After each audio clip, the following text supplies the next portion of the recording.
श्री स्वामी समर्थ हेच गाणगापूरचे दुसरे दत्तावतार श्री नृसिंह सरस्वती स्वामी महाराज आहेत। इसवी सन 1459च्या सुमारास श्री नृसिंह सरस्वतींनी गाणगापूर येथे निर्गुण पादुका स्थापित केल्या। यानंतर ते शैलयात्रेच्या निमित्ताने श्रीशैल्य पर्वताजवळ असलेल्या कर्दळी वनात अदृश्य झाले। या घनदाट हरदळीच्या वनात स्वामींनी सुमारे 300 वर्षे कठोर तपश्चर्या केली। ही तपश्चर्या एवढी तीव्र होती की ते एकाच जागी स्थिर बसून राहिले। दीर्घकाळ एकाच जागी राहिल्यामुळे त्यांच्या देहाभोवती आजूबाजूला झाडे वेली वाढल्या आणि मुंग्यांनी त्यांचे भले मोठे वारुळ तयार केले। स्वामींचा देह या वारुळात पूर्णपणे झाकला गेला होता।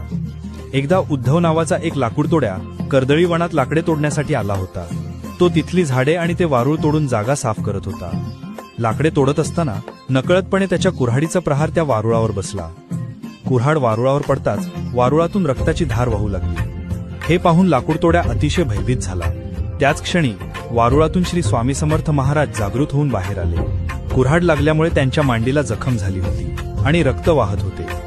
तपस्वी महापुरुषाला आपल्या हातून इजा झाल्याचे पाहून लाकूडतोड्या घाबरला आणि स्वामींच्या पायावर पडून क्षमा मागू लागला। स्वामींनी त्याला तत्काळ क्षमा केली आणि भिऊ नकोस, मी तुझ्या पाठीशी आहे असे अभयदान दिले। या घटनेमुळे स्वामींची दीर्घकाळची तपश्चर्या संपन्न झाली।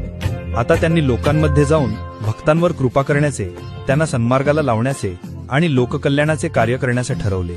त्यांनी श्रीशैलम येथून भारतभर भ्रमण केले आणि अनेक ठिकाणी लीला केल्या। शेवटी ते अक्कलकोट नगरीत आले आणि तेथे त्यांनी दीर्घकाळ वास्तव्य केले, ज्यामुळे त्यांना अक्कलकोटचे स्वामी म्हणून ओळख मिळाली। श्री स्वामी समर्थ।